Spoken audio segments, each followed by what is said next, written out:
लगभग 19 मीटर अंदर तक जाती यह गुफा लगभग 16 मीटर चौड़ी और 11 मीटर ऊंची, लेकिन इसका वास्तविक आकार पत्थरों से नहीं, आस्था से मापा जाता है। और इसी गुफा के भीतर हर साल घटित होता है एक ऐसा चमत्कार जिसके सामने विज्ञान भी मौन हो जाता है। यह कोई मूर्ति नहीं, यह कोई इंसानी कारीगरी नहीं, यह है स्वयंभू हिमानी शिवलिंग, जो अपने आप बनता है, अपने आप बढ़ता है और अपने आप विलीन हो जाता है। यही कारण है कि इसे केवल शिवलिंग नहीं बल्कि साक्षात महादेव की जीवित उपस्थिति माना जाता है। बर्फ से जन्म लेते शिव जैसे ही आषाढ़ पूर्णिमा आती है, गुफा की छत से टपकती जल की बूंदें धीरे धीरे आकार लेने लगती हैं। चंद्रमा जैसे जैसे बढ़ता है वैसे वैसे यह शिवलिंग भी बढ़ता जाता है। श्रावण पूर्णिमा की रात जब चंद्रमा पूर्ण होता है तब यह शिवलिंग अपने चरम पर होता है, करीब 10 फुट ऊंचा।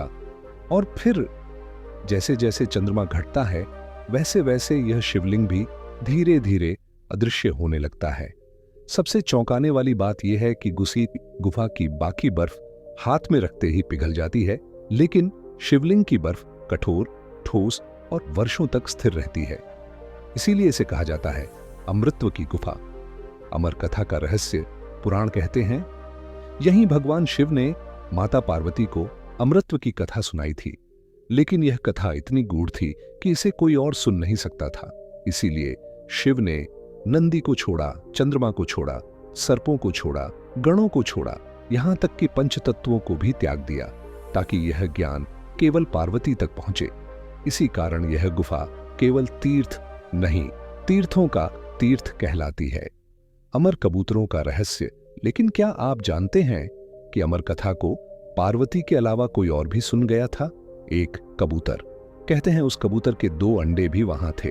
शिव ने उन्हें निर्जीव समझकर अनदेखा कर दिया, लेकिन समय बीता, उन अंडों से 2 चूजे निकले जो अमर हो गए।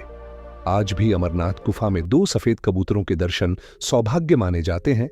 लोग मानते हैं यही शिव और पार्वती हैं। गुफा की खोज, सच जो कम बताया गया इतिहास बताता है। 16वीं शताब्दी में इस गुफा की खोज एक मुस्लिम चरवाहे ने की। नाम था बूटा मलिक। एक दिन पहाड़ों में उसे एक साधु मिले जिन्होंने उसे कोयले से भरा थैला दिया। घर जाकर जब थैला खोला तो कोयले नहीं, हीरे जवाहरात निकले। धन्यवाद कहने जब वह लौटा तो साधु नहीं थे, वहां था बर्फ से बना शिवलिंग। यहीं से अमरनाथ यात्रा का आधुनिक इतिहास शुरू हुआ। आज भी बूटा मलिक के वंशजों को इस तीर्थ से जुड़ा अधिकार प्राप्त है। आस्था की सबसे कठिन परीक्षा अमरनाथ की यात्रा साधारण नहीं, कभी पैदल, कभी डंडी, कभी बर्फ पर नंगे पांव। 14,000 फीट की ऊंचाई, ऑक्सीजन की कमी, हड्डियां जमा देने वाली ठंड, रातें खुले आसमान के नीचे तंबुओं में कटती हैं, लेकिन हर कष्ट के बीच एक ही गूंज, बम बम भोले, हर हर महादेव। महागुंड्स पास, पंचतरणी और फिर वह गुफा जहां पहुंचते ही थकान विलीन हो जाती है। आस्था बनाम आतंक। लेकिन यह यात्रा हमेशा शांत नहीं रही। 1993 से लेकर आज तक 14 से अधिक आतंकी हमले। 1 अगस्त 2000 32 श्रद्धालुओं की हत्या। 2017 श्रद्धालुओं की बस पर हमला। लेकिन हर बार आतंक हार गया, क्योंकि भक्त कहते हैं हम फिर आएंगे।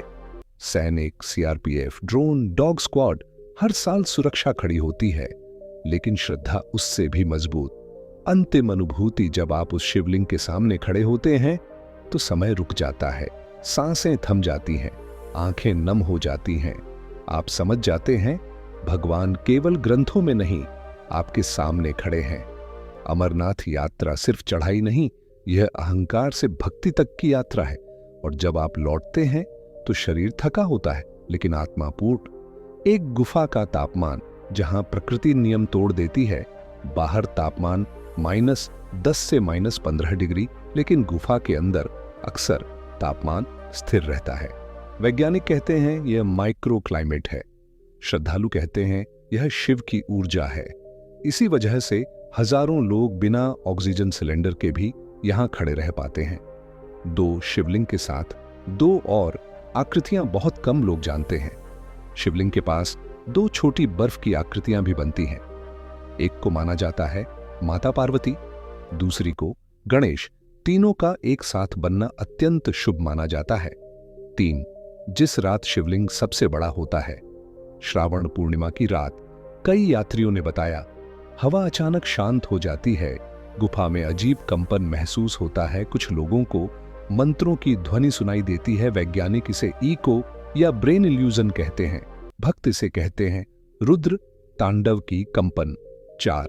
जो शिवलिंग को पहली बार देखता है, कई श्रद्धालुओं ने बताया, पहली झलक में ही आंखों से अपने आप आंसू बहने लगते हैं, शरीर कांपने लगता है, दिल की धड़कन बदल जाती है।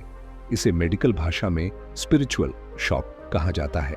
5. अमरनाथ गुफा कभी पूरी तरह बंद नहीं होती। भारी बर्फबारी में भी गुफा कभी पूरी तरह सील नहीं होती, हमेशा एक छोटा रास्ता खुला रहता है। लोग कहते हैं महादेव स्वयं द्वार खोलते हैं।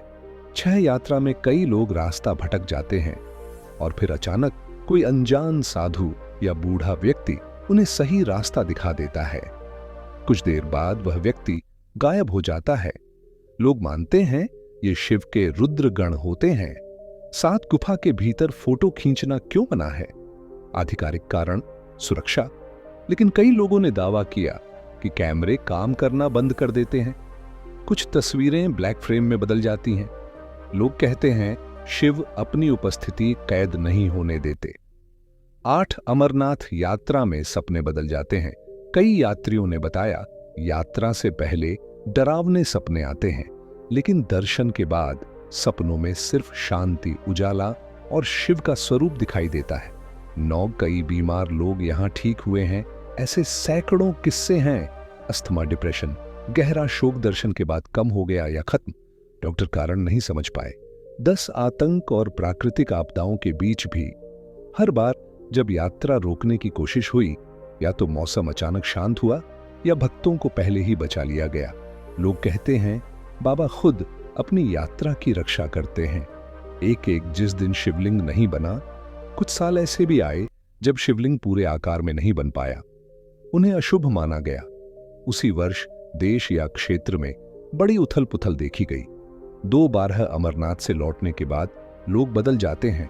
कई लोग कहते हैं गुस्सा कम हो गया, नशे की आदत छूट गई, जीवन का उद्देश्य साफ हो गया, जैसे कुछ अंदर टूट गया और कुछ नया जन्म ले गया।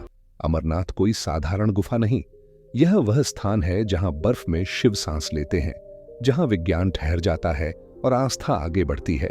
यह यात्रा शरीर की नहीं, आत्मा की होती है।